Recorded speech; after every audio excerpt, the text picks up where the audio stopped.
some awesome football this weekend. Some upsets. Yes, and obviously we're just gonna start with the biggest one. Obviously, Ohio State losing to Purdue. That was, I mean, I don't think anybody saw that coming necessarily. Not them getting beat the way that they did, 49-20. Man, Purdue obviously were playing out of their minds. Anybody that kind of saw the story on Tyler, the kid who was battling cancer, bone cancer, they were playing for a reason much bigger than themselves, and man, they just took it to Ohio State. Yeah, well, I just want to give a shout out to Tyler Trent.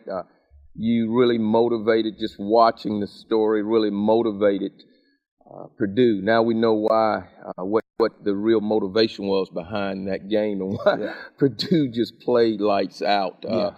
And it works. As a matter of fact, it really reminded me of back just a couple of years back when Ohio State player there was found dead. The emotion that can come from when people have tremendous situations, this being a sickness in Ohio State a couple years back when the player was found dead and they went on to win the national championship. Yeah. Well, again, Ohio State gave up almost 50 points to an unranked Purdue. And honestly, I just feel like, Alabama catches a lot of flack for their strength of schedule, so to speak. People are always saying, oh, Alabama doesn't play anybody. Their schedule's so weak. But I think one of the things that we can definitely say, Alabama doesn't get beat by 3-3 teams that are 500, and much less getting beat by almost 30 points. That just doesn't happen. Well, as we get, we're eighth game of the season, and you're getting closer to playoff, just where everybody's going to be slotted in the playoffs. And when that happens, what you can really tell the teams that are hoping to be in the playoffs, beat the teams you're supposed to beat. Yeah, that's it. I mean, every week, that's one thing that you can say about Alabama, is that we definitely beat the teams that we should beat. We don't lose into, Iowa or Iowa State or Purdue by 30 points. That's just not going to happen. So let's look at the next game. Number 3, Clemson. They took care of business. They beat NC State, who was undefeated, ranked number 16 in the country. They put it on them 41-7. Clemson seems to be rolling. Well, I think I like the up-and-coming young quarterback they have, Trevor Lawrence. Yeah. I kind of did a little background check on him. And coming out of high school, he was highly touted. And actually, there's a native of where I grew up, Phoenix City, Alabama, and Justin Ross playing there. He's a Phoenix City boy there at Clemson. And we did everything we could to get him to come to Alabama. I told him, I said, now, if you want to play for a national championship team, Alabama's the place you need to be. Of course. But, no, that's no knock on Clemson and Coach Sweeney up there at Clemson. But I think that tandem is a lot you can look forward to in the future of seeing Trevor Lawrence throwing the ball to Justin Ross and them just having some big games. Yeah, without a doubt. Notre Dame, they were off. They had a bye week. They were sitting at number 4. LSU took care of business. Who they beat? Mississippi State. We need to talk about that one a little bit because we playing them in this past week will be 2 weeks. November 3rd, Alabama's got to go down to LSU. I watched it, watched the Mississippi State game, and the quarterback really struggled. Fitzgerald really struggled. Passing game. Yeah. In passing game. I mean, he's such a big guy. A lot of the times they use him in the running game, but, honestly, I just felt like LSU, what Mississippi State had been doing, like how they gashed Auburn just with Fitzgerald just running those basically like QB draws. Yeah. And, he was just gashing them. I didn't think that game plan was going to be able to work against LSU. Well, the weather had something to do with it. It rained. But also you have to sit and think, as a coach, I would think, how many games can you be successful with that? How many plays are you going to allow you? You know, we watched the game Saturday, and it was just play. I think it may have been just 9 plays straight where Fitzgerald ran the football, and to me that that doesn't say a whole lot as far as you having hope that you can, if you're behind, you can come back and win a football game. Yeah, not with that type of play calling, and they're not against the elite teams anyway.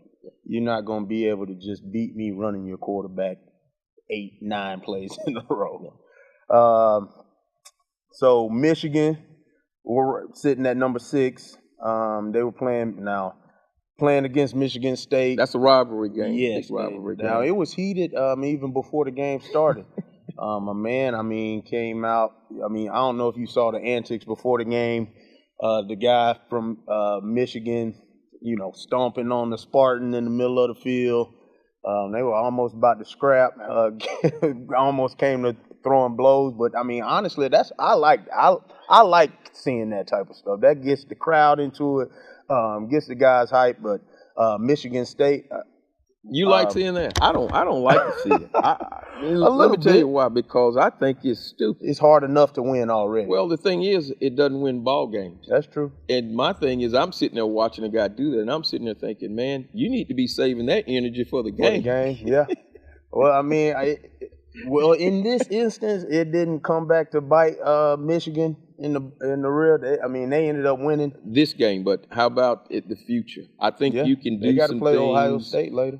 To me, the whole thing is I wouldn't want to do anything to make my opponent better or to get him at an emotional place that makes it difficult for me to go out and do my job as a player. And I think sometimes players they don't give that thought. You can bring about an emotional level for your opponent that actually makes it harder for you. No, without a doubt. Now, not smart. I'm not saying I would have done the same exact thing. I'm just saying, like, as a fan sitting back and about to watch the football game, I didn't see nothing wrong with it. Now, if I was his teammate, that might have been a different story. Well, being a former Coach Bryant player, I can't imagine that. Well, I can tell you what, that guy would have been on a bus. He wouldn't even been able to walk in the locker room. He wouldn't have done it. Yeah, he wouldn't have been able to be. No. He couldn't have walked in the locker room. Coach Bryant would put that guy on a bus, and we would have never seen him again. I don't see a player from our team doing something like that. He know Coach Saban ain't gonna put up with that. Coach Saban, that's right. There's something called class. Yeah. And we're going to talk about character in another segment of the show. But I believe that coaches, if you hear me out there, whether you're coaching Little League, Pee Wee League, whatever it is, even professional ball, there's something called character and class that we need to play the game with, and we need to be ambassadors. Athletes need to be ambassadors of that. For a lot of you older players, there's a way to handle yourself. Well, there's people watching. There's younger athletes watching how you carry yourself. Mm-hmm. And for me, being a former Bryant player, it's men carry yourself with class. He always talked about that. Yeah. And how you handle yourself, how you carry yourself. That should matter to the athletes today. Amen. Moving on, who else we had? Oregon. Oh, Oregon. Washington State. Yes. Yeah. Oregon. Well, shoot, they were down big. I think they were down 27-0 at one point. Oregon was, and one thing about Oregon is, everybody gets caught up in their offense and how many points they're usually scoring on offense. But you kind of touched on it last week. We all know that defense wins championships. And I just don't think that Oregon, the style of ball that they're used to playing, is one that's going to get them in the college football playoff year in and year out. So they ended up losing 34-20 to Washington State. I like Coach Cristobal and the job he's done out at Oregon. I felt like Oregon, being at number 12, was sitting in a place to where, okay, if we can win this game and then, finish out the rest Strong. of the game, finish strong, then it would have, with the upsets you're seeing every week, just like again with number 2 Ohio State losing, it would have given Oregon, over the next 3, 4, 5 weeks position. Well, they could have put themselves in position to be in contention, to contend to be a playoff team. Yeah, but that's out the window. Now I guess we can get to the game that we've all been waiting for. Alabama versus Tennessee. Rocky Top. I'm not even gonna say it. Yeah, we took care of business. What do you think as far as the defense goes? What do you think about the performance? Well, I tell you, our defense, I think, is playing well. We got up. We talked about this last week. You asked me how I felt like how we need to go about winning the game. Mm-hmm. I said last week that we needed to start out fast, get them out of their game plan. We did that. We went up. I think it was 28-0. I think the defense relaxed a little bit. Yeah, started to relax a little bit, and their starting quarterback had to go out of the game, and they brought in a quarterback that he came in and threw the ball very well, and before you know it, boy, they were able to score some points. But I think that it was just because our defense just relaxed a little bit. We was on top there at 28-0. Well, again, the defensive line, man. The defensive line play has been outstanding, and it's just really getting better and better. I mean, the hit that basically took Tennessee's quarterback out of the game, I mean, they were smacking the kid. I really like our front seven, man. I was just sitting there thinking, Raekwon Davis, Quinnen Williams. Quinnen Williams. He's been playing well these past couple weeks. He has been the surprise to me. Yeah. In that front, I really didn't see him playing with the consistency and the level of play. Mm-hmm. Matter of fact, I tell you something. It was funny. We was playing Missouri a little over a week ago, and I just felt like Missouri just didn't. There was some dirty play there, and I was asking. Quinnen came on the sideline, and I said, "Man, they playing dirty out there." He said, "Yeah, Coach, they playing dirty." He looked at me. He had this big old smile. I said, "But I like it. I like it like that." Yeah. I said, "Yeah." You got to have some dogs up there, man, and we got them. We really do. Isaiah Buggs, to me, has been just he's done a tremendous job. And I'll start with just his physically. He's really trimmed himself up. Yeah. A lot of speed. As a matter of fact, I've been telling people I think this overall offense and defense, I feel like this is the fastest team I've seen at Alabama under Coach Saban's leadership. And that's saying a lot because especially defensively, we've had some, great defensive teams from top to bottom. And this one, just athletic-wise, I probably have to agree with you from top to bottom. This is one of the fastest teams that we've had. Well, LeBron Ray, I just want to continue to mention these guys. LeBron Ray has come in, and he's another surprise to me. Yeah. Consistent. You know what? That's when you coach. What you're looking for is for guys that can come in a game and be consistent, carry out the game plan, and be effective at it. And that's what I see with our front seven. Mac Wilson is playing at a very high level. Christian Miller is playing at a very high level. Anthony Jennings, and so these guys are athletic. They're tall, rangy guys. Yeah. And so it makes for very difficult trying to just make a play. Mm-hmm. You're not going to see a whole lot of, to me, explosive plays by offensive teams because it can look like there's a gap and it's open and boom, man, it shuts. It shuts quickly. And the front seven has really just set up, has made it easier for the secondary. The defensive back play, I feel like, has been getting better week in and week out. Deontay has been playing well back there at safety. The guy has a lot of range. And really, I think Savion, has just stepped up when his number was called and has been playing well. Shaheem Carter. Yeah.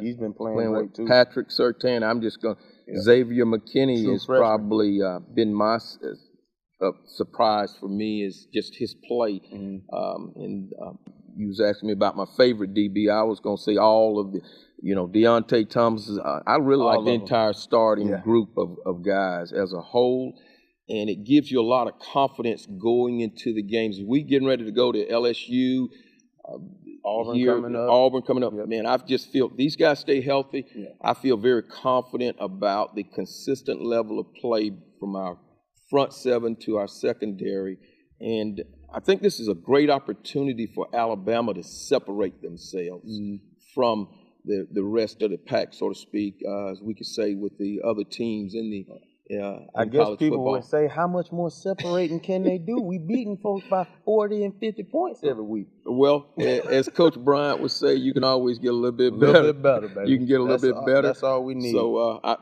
was taught, hey, they don't, we gave up 21 Saturday. Well, defensively, we only gave up 14. So, well, goose egg is what we called it. I guess, yeah. If you're looking at it from that perspective, so yes. they can get better.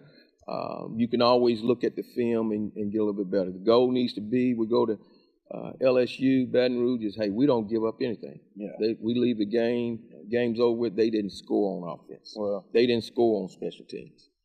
Yeah. We're going to shift gears just a little bit and start talking about the offense. I mean, how can we not? I mean, I was hoping that we would score 100 on Tennessee. I mean, that's just me personally. Well, we scored the most we've ever scored in the series. 58 was the most we've ever scored in the series. Hey, that's fine with me. I hope it's like that every week. Every time we play Tennessee, I hope we putting up 60 on them. But offense did what we needed to do. Like you said, coming out, getting to a fast start. I think Tua was 19 of 29, 305 with 3 or 4 touchdowns. And, I mean, the kid has just been playing lights out.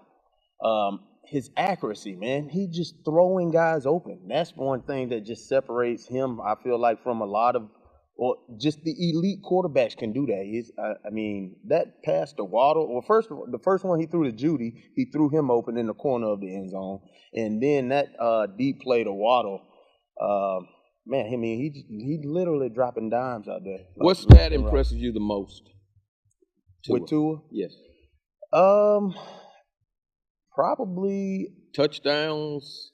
I would probably have to say, I don't even necessarily think it's one stat. It's the way that he is putting the ball, like a lot of the times on the slants that Jerry Jeudy is catching and taking to the house, the accuracy that when he's putting the ball on Jeudy or any of these guys that are running slants, they're catching the ball in stride without having to break down, and they're able to catch the ball and hit the gas and separate. That's one of the things to me, just the accuracy. So I guess his completion percentage would be tied into that. But if you could just watch the game, the accuracy that he's throwing the ball on the money. I mean, the majority of the time. My stat, I have a stat, and it is he hasn't thrown. This was a setup. No, it's not. He hasn't thrown an interception. There you go. The ratio, I want you to think about that. He's played 8 games. Yeah. The 8th game for the year. Major college football, and he hasn't thrown an interception. Yeah. There you go. That's why he should win the Heisman, in my opinion. He stay on the course like this. Well, if you think about that, that's one of the things that contribute to a team being undefeated. Yeah. Turnovers. Of course. When you talk fumbles, interceptions. So when a quarterback that has the ability he has, and we're throwing the ball the number of times he's thrown, and he hasn't, give that thought for a moment. That is really phenomenal that he hasn't thrown an interception. Yeah. I mean, week in and week out, he is performing at a high level. Really, there isn't a quarterback I feel like that's playing as well as he is in the country, putting up the numbers that he's putting up week in and week out. Keep it up to it. Yes, as Bama Nation would tell you to keep it up. In conclusion, like you said, we're going to be going down to Baton Rouge in a couple of weeks. Offense is going to need to be hitting on all cylinders. Defense is going to be a good test for us. Prediction for the game? What's your prediction? Score? I don't think they're going to slow us down. I think I would probably say 42-17. 42-17? Yep. I, I'm kind of low. I was sharing earlier. I think we'll win by 3-4 touchdowns. I don't see Come on, LSU. I don't see. give us a number, Dad. Give us a score. I'd say 42-7. Ooh, okay, I'll take that. Bama Nation, y'all will take that? I think so.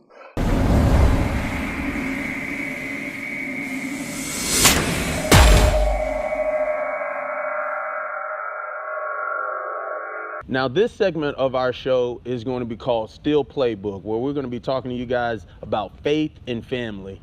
Now, my dad has been the chaplain of the football team at the University of Alabama for going on 17 years now.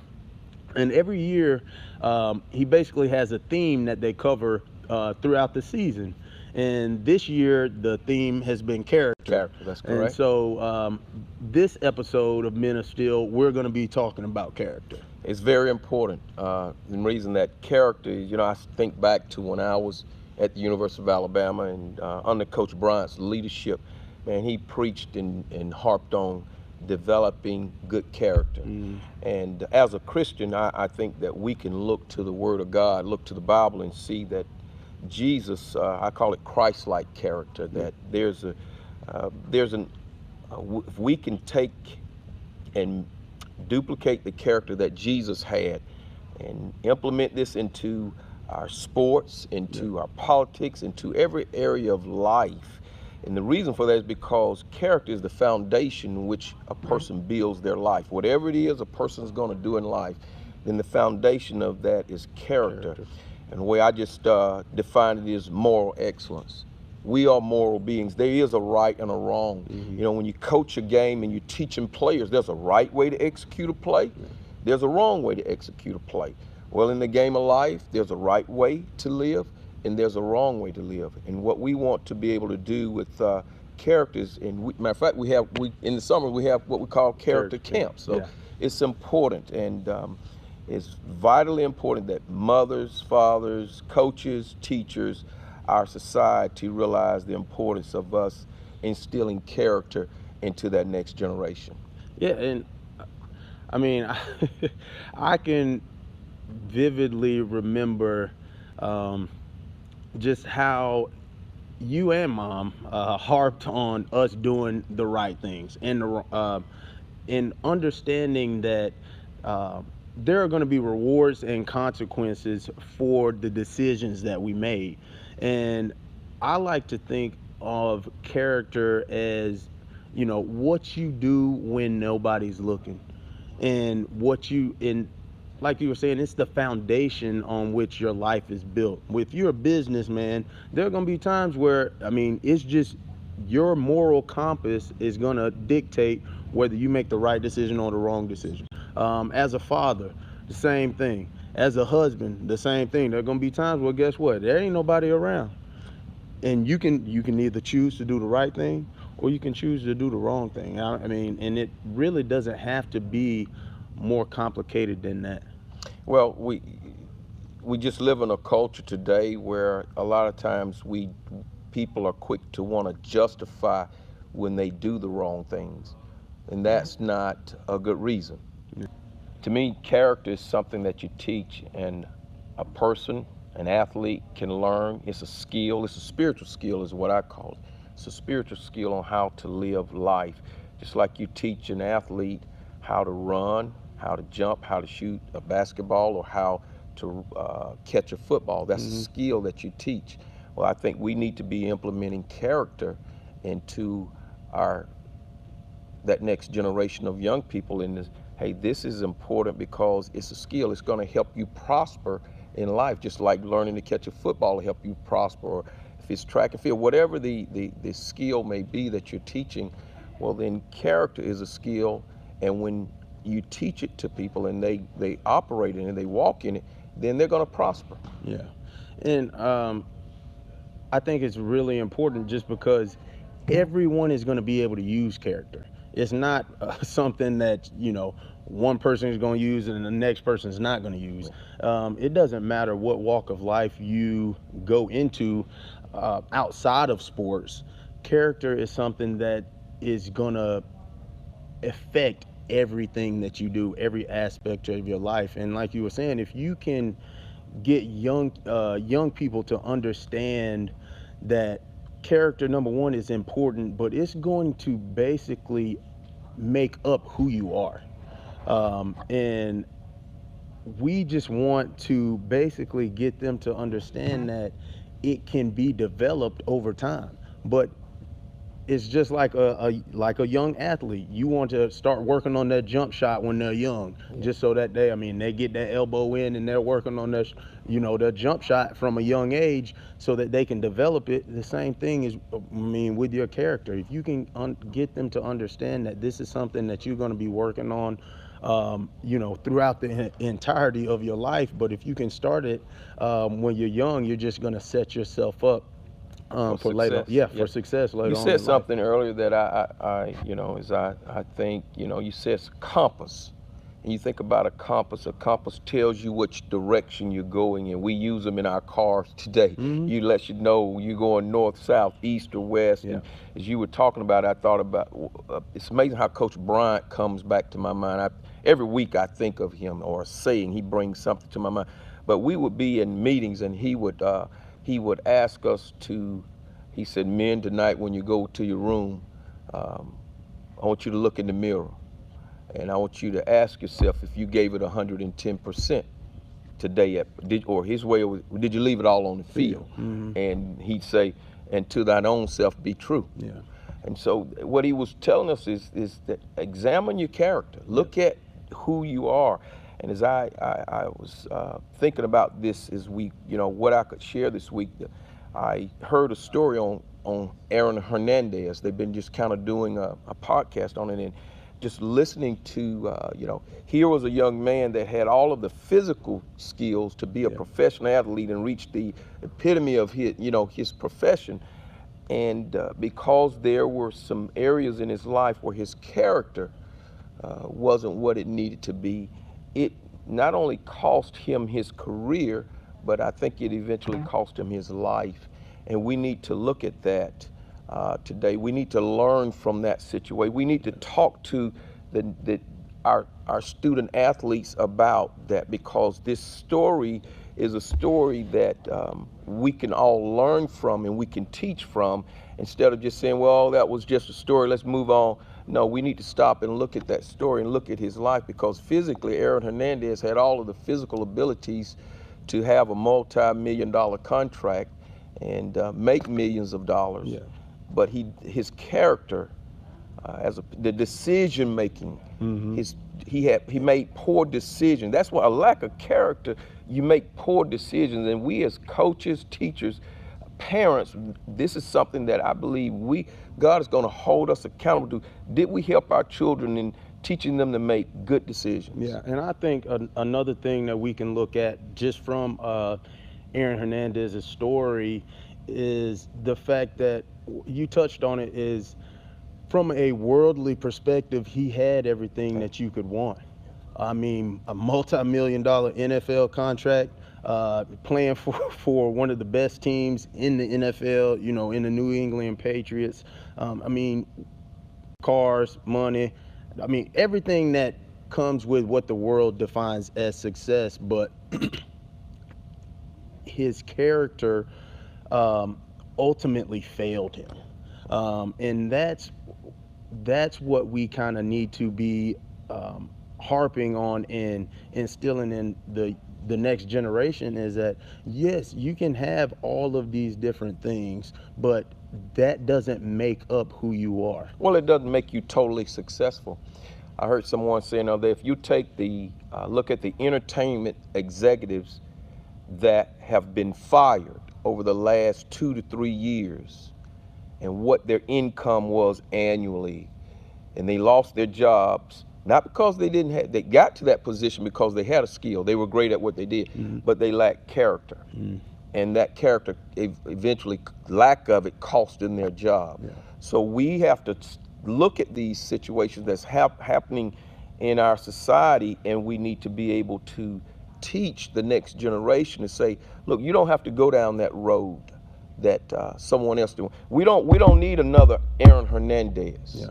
We don't need that. And so if we can realize this and start implementing it and hands-on each and every day, coaches, teachers, you have this opportunity with your student athletes each and every day that you have practice or they're in your classroom. Yeah, and it really just goes back to one of the things that I feel like you and Mom have done a good job in is investing in people and just taking the time to impart into them. I think one of the biggest things that you guys have done, and I guess one of the most influential lessons that I've been able to pick up from you and Mom and how you guys have raised us, and just letting people understand that they're important, that they're loved. Number one, that the Lord loves them, and two, that you're willing to invest in them so that you see value in their life. And so when a young man or a young woman can experience that from a a coach or a teacher,